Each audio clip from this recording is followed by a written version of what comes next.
2.5. La paz estable y duradera. Aunque Juan Manuel Santos ganó las elecciones en 2010 con el guiño y el capital político de Álvaro Uribe, la coalición de gobierno que formó o reestructuró estuvo desde un principio pensada en la negociación con las FARC-EP y el ELN. Por ello, Santos nombró una cúpula militar afín a ese propósito y enfocó su esfuerzo en materia internacional con esto en mente. Su siguiente paso definitivo fue reconocer que en Colombia había un conflicto armado interno y unas víctimas que tenían derecho a ser reparadas y restituidas. Este reconocimiento quedó consignado en la ley de víctimas que les daba a las guerrillas el carácter político que se les había negado durante los años anteriores.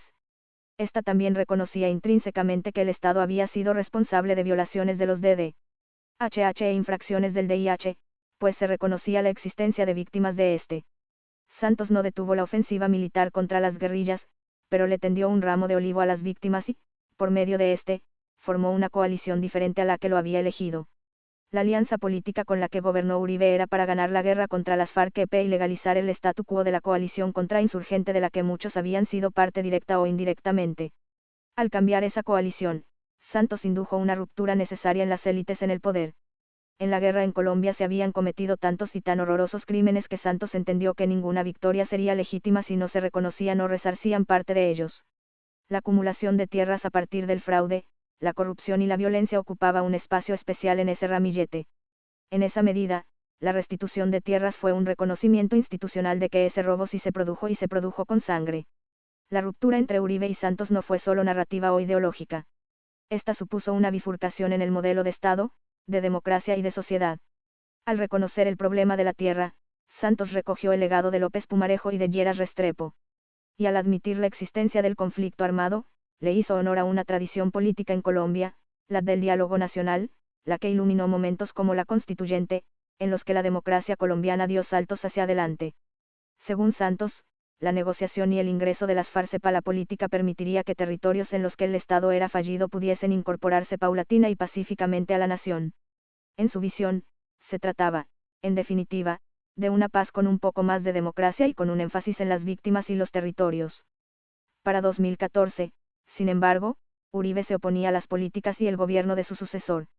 Allí se produjo posiblemente el cambio más importante en el poder en Colombia del último siglo. Para ganar en segunda vuelta, Santos buscó una coalición con la izquierda, que, a pesar de tener reservas en muchos temas económicos y sociales, encontró en esa coyuntura el espacio para lo que Álvaro Gómez llamó un acuerdo sobre lo fundamental, buscar una salida política a la guerra. Había de por medio 9 millones de víctimas y una mezcla de odio, rabia, duda, pero también esperanza, alegría y contrición.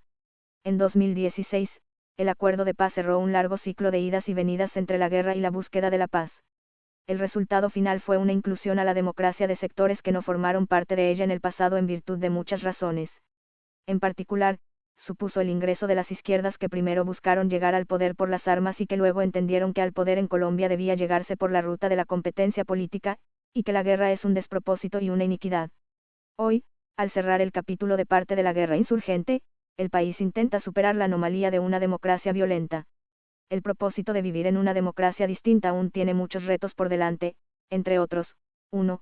Consolidar la posibilidad de la alternancia pacífica, incluso más allá de las derechas y las izquierdas, entre diferentes alternativas de poder existentes en lo nacional, pero sobre todo en lo local. 2. Sacar las armas definitivamente de la política. 3. Abrir mayores espacios a las minorías y los grupos no hegemónicos. 4. Seguir avanzando en la consolidación de normas e instituciones que profundicen la libertad, los derechos y el buen vivir. 5. Cesar la crispación y serenar el debate público. Y 6. Sacar a todas las mafias y en especial a las del narcotráfico del poder político, las instituciones del Estado y la vida social. Pasar la página de la guerra le permitirá a Colombia abrir los debates que necesita en torno a la relación de las regiones con el Estado y a la confianza de los ciudadanos en las instituciones, sobre la verdad, la justicia y la reparación de las víctimas, resolver el problema del narcotráfico de manera autónoma como nación, establecer relaciones constructivas con la comunidad internacional, pensar en el modelo de seguridad y convivencia que requiere la construcción de una paz estable y duradera, y reconocernos como parte de una misma nación. Los años tras el acuerdo han sido paradójicos, en la medida en que el cese de ese conflicto ha convivido con rasgos de la vieja guerra, en especial el uso de las armas para frenar la democracia. La violencia se ha ensañado con los líderes sociales debido a que estos son el mayor capital social de las regiones, pues son necesarios para garantizar una buena gobernanza en los territorios. Lo mismo ha sucedido con los excombatientes que dejaron las armas y confiaron su protección y sus vidas a su otrora enemigo, el Estado. Ha habido, además, una represión brutal contra las protestas, y una tentación de mantener la guerra en las instituciones, recreándola y tentando su regreso con la repetición de las ejecuciones extrajudiciales de civiles, los señalamientos y las acciones militares desproporcionadas. También ha habido destellos, se ha vivido el despertar de los jóvenes y de muchos sectores que sin miedo vuelven a salir a las calles. Colombia crecientemente rechaza la guerra. En el país, no hay derecho a la guerra, pero sí a participar en política, que es el lugar de la controversia y del, no matarás. Lo que sigue es fortalecer la democracia no violenta. Faltan normas, pero, sobre todo, sacudir a las instituciones para eliminar el legado que dejan tantas décadas de violencia y corrupción.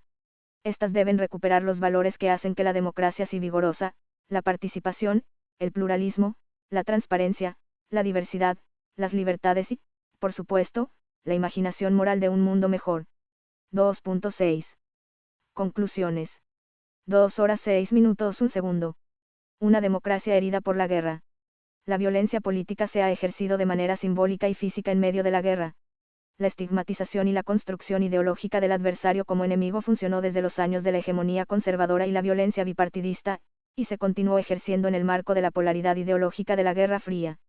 La construcción de los opositores como enemigos internos facilitó el ejercicio de la violencia política justamente porque convirtió en subversivos e insurgentes a quienes ejercieron legítimos derechos a la protesta como sindicalistas, campesinos, estudiantes o a quienes apostaron por la competencia política legal. Por parte de las insurgencias, la narrativa espejo convirtió en blancos de la violencia a quienes en una amplia gama de definiciones ellos consideraron el enemigo de clase, ricos, líderes de los partidos diferentes a la izquierda, funcionarios públicos, sospechosos e incluso ciudadanos extranjeros. Esta extensión de las lógicas de la guerra a la enemistad al campo político los adversarios tuvo consecuencias graves en términos de violaciones de los DDHH y de infracciones al DIH. En breve, se acudió al asesinato, a la amenaza, al atentado y al destierro a los competidores políticos. En el plano puramente electoral, Colombia debe reflexionar sobre dos aspectos centrales de su sistema democrático, la larga y traumática trayectoria para aceptar la alternación del poder y el difícil camino para aceptar el pluralismo como una condición esencial del sistema político, algo que requiere de gran madurez de parte de líderes y ciudadanos. Sobre la alternancia del poder, es importante observar que el Frente Nacional fue una fórmula para evitar la competencia debido a la violencia que ésta podía desatar. En los años 80, esa competencia política fue aniquilada con la tortura, la desaparición y el asesinato. Los asesinatos de 4 candidatos presidenciales para las elecciones de 1990, el genocidio contra la AP y la ofensiva criminal contra movimientos políticos como A Luchar, el Frente Popular, entre otros, son prueba de ello. La guerra de exterminio a los opositores por parte de la coalición de extrema derecha cuyo eje fueron los narcotraficantes y la fuerza pública se extendió hasta muy entrado el nuevo siglo.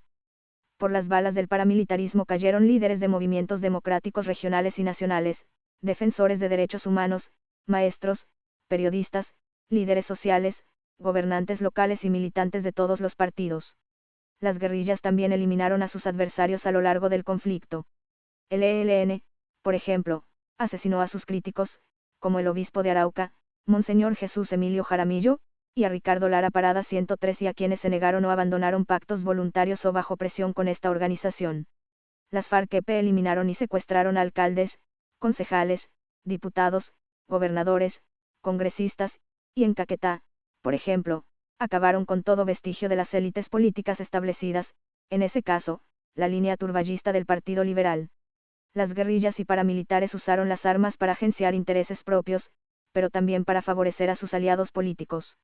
Dirigentes y militantes de todos los partidos acudieron a las estructuras armadas para realizar pactos y solicitar la eliminación de sus opositores. Esta forma de actuar se normalizó, sobre todo, en el periodo entre 1997 y 2006 alrededor del proyecto paramilitar. De hecho, la violencia como recurso para eliminar la competencia y la alternancia se extendió a los campos sociales y políticos. Guerras intestinas entre las FARC-EP y el ELN en Arauca, Catatumbo y Cauca, por mencionar solo unas regiones, terminaron en asesinatos de líderes sociales y políticos de ambos lados. En Urabá, la cruenta guerra entre las FARC y los desmovilizados rearmados del EPL contribuyó al reciclaje del conflicto armado interno y a la construcción de un orden dictatorial por parte de los paramilitares en la región. Los partidos políticos deben revisar estas historias, consignadas en miles de expedientes judiciales y en testimonios extrajudiciales, para hacer una revisión crítica de su pasado, pedir perdón y prometer al país que nunca más apelarán a la muerte, la amenaza o el exilio en la competencia por el poder político. La inmoralidad del uso de la violencia, la corrupción y la mentira han resquebrajado la democracia representativa al punto que la comunidad política actualmente busca representaciones alternas a los partidos. Esa crisis de representación de estos deviene de su propio desdén por la democracia, el diálogo y la posibilidad de construir acuerdos civilizados. 2 horas 6 minutos 2 segundos. No hay derecho a la guerra. Si bien la historia muestra un país con una democracia restringida, imperfecta, semicerrada, con momentos oscuros donde el propio Estado usó la violencia ilegítima para detener la democratización, la guerra no ha servido para mejorar sino para profundizar las fallas de la democracia en el país. Colombia no es una dictadura y siempre han existido resquicios y espacios para ampliar la democracia e impulsar reformas de manera pacífica. Se dirá, con razón, que los resquicios han sido estrechos, las reformas acotadas y los pactos traicionados. Después de todo, lo que se observa en la larga trayectoria del conflicto armado es que ha sido demasiado difícil conseguir la inclusión política, mantener las reformas y aún más complicado respetar los acuerdos. Pero la democracia no se abrió a tiros. Se abrió con el empuje de una ciudadanía que le dio la espalda a la guerra. La historia muestra que la democracia se abre con el diálogo y la construcción de acuerdos. Hay que mencionar que, aunque la guerra político-ideológica se ha superado a pedazos, aún sobrevive el conflicto armado interno con el ELN. Por ejemplo, la disputa por rentas legales e ilegales se mantiene. A eso no se le puede llamar guerra dado que no está en juego un cambio en las estructuras del Estado y del poder político, así sean conflictos armados vigentes de características híbridas, por políticas y o rentas. Estos tampoco se resolverán por la vía policial o militar exclusivamente, como lo ha demostrado la larga trayectoria de combate al narcotráfico. Se requiere culminar el proceso de negociación con el ELN, profundizar la implementación del acuerdo con las FARC-EP y fórmulas de sometimiento a la justicia que pongan en el centro a las víctimas. El crimen organizado sigue alentando la violencia porque es funcional a sus intereses. Eso debe terminar a partir de un enfoque integral del problema. Pero esa es apenas una cara de la verdad. La otra cara es que, por esos resquicios, esos pactos y reformas, y también gracias al diálogo civilizado, sectores muy importantes del país, ignorados con frecuencia en las narrativas de la guerra, nos han legado aprendizajes democráticos muy importantes. Muchos, incluso, ofrendaron la vida para ello. La prueba de que la democracia en Colombia, con todas sus imperfecciones, nunca fue un escenario cerrado herméticamente es que las propias guerrillas, que buscaban un cambio radical del sistema, también optaron por participar de él cuando enarbolaron la combinación de todas las formas de lucha. El PCC mantuvo una relación política compleja con las FARC-EP por lo menos hasta el año 1991, pero, al mismo tiempo, participó en elecciones e influyó en la lucha social y política. Lo mismo ha hecho el ELN, que paulatinamente ha permeado instancias institucionales o del movimiento social como una manera de usar las posibilidades que da un sistema democrático para ponerlo en jaque. Este, derecho a la rebelión, reservado en la comunidad internacional para quienes se levantan contra regímenes opresores, no aplica para el caso colombiano.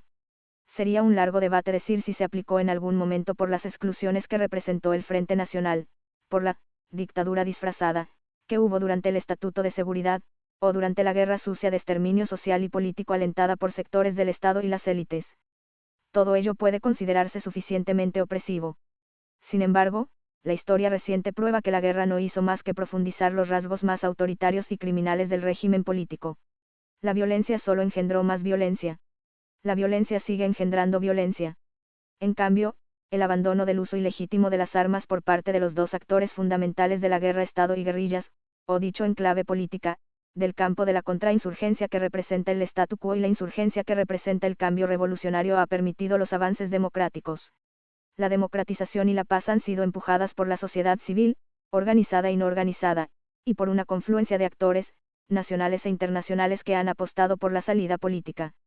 Los procesos democráticos que se cristalizaron en la Constitución de 1991 tienen detrás la agencia de movimientos sociales y políticos que, de manera democrática, empujaron tanto a la insurgencia como a sectores del establecimiento a aceptar que se necesitaba romper la exclusión heredada de la República conservadora.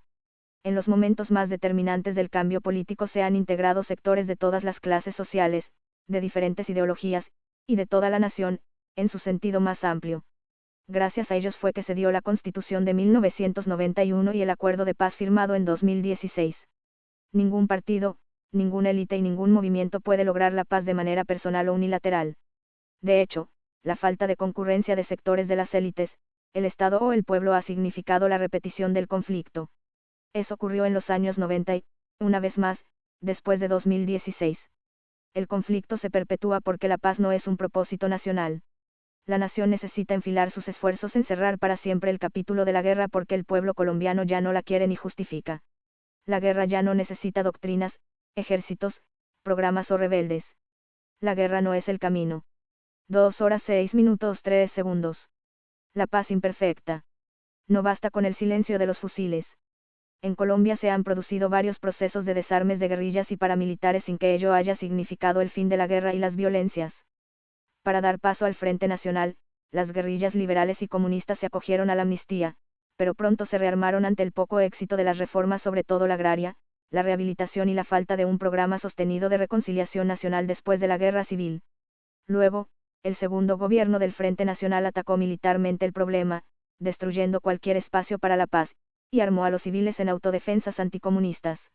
En los años 80, gran parte de la oposición de sectores en el poder a los intentos de paz nació del recelo a aceptar que la paz requiere reformas para cambiar no solo la exclusión social y política, sino también la inequidad y la injusticia social. Si bien se logró un avance fundamental con la Constitución de 1991 en ese sentido, diversas decisiones y contextos hicieron que los territorios quedaran a merced de los intereses de grupos de poder legales e ilegales, y que se constriñera la democracia y los derechos al extremo. Lo opuesto debía haber sucedido, la presencia del Estado de Derecho se debía haber fortalecido en los territorios. Esas decisiones y contextos lograron reversar lo poco que se había hecho en materia de reforma agraria y frenar el proceso de inclusión democrática en las regiones. Todo ello porque, de nuevo, se concibió la paz simplemente como el silencio de los fusiles, y porque se dejó a merced del mercado y de un Estado precario el desarrollo regional, el modelo de seguridad y la reconciliación. En esta nueva oportunidad que tiene la paz, el reto de que no resurja la guerra es aún mayor. En los últimos 20 años, se ha vivido un proceso de desarme de las AUC y de las FARC-EP. Al mismo tiempo, ha habido un rápido reciclaje de los grupos armados emergentes y residuales, que se superpusieron en los territorios donde estas dos macroestructuras tuvieron dominio territorial, muy a pesar de que Colombia tiene uno de los aparatos militares más grandes del continente. La paz territorial es un proyecto que requiere del concurso nacional, de todos los poderes del Estado, de la sociedad civil y de la comunidad internacional. Lo que demuestra amargamente esta experiencia es que la paz no crece silvestre. Así como la guerra se mantuvo durante 60 años a partir de decisiones políticas de sus actores, la paz requiere decisión política y, como condición de la democracia, reglas de juego, instituciones y valores. La paz no requiere solo concitar la voluntad política de la nación y, por tanto, buscar un nuevo gran acuerdo nacional y una acción más democrática por parte del Estado y sus instituciones. Es necesario sanar la profunda herida que lleva Colombia en su alma colectiva, fruto de las diferentes violencias que se superponen en su cuerpo. Como se ha visto en el pasado, la reconciliación no emerge exclusivamente de los pactos o los programas gubernamentales. Necesitamos la paz grande y la pequeña. Desarmar no solo las manos y los cuerpos, sino el lenguaje, la mente y el corazón. La paz exige construirnos como una comunidad de hermanos, en la diferencia, pero bajo el abrigo de lo que nos une. Tenemos que usar ese hilo que sutura las heridas para tejer por fin una nación diversa y pacífica. La convivencia, la no repetición y la reconciliación nacional necesitan ser un proyecto que permee todas las instituciones, los planes de gobierno, la cultura, el espacio simbólico y, sobre todo, a cada individuo, y, en especial, a los líderes. Solo así se podrá lograr construir una nación pacífica. La nación del, no matarás.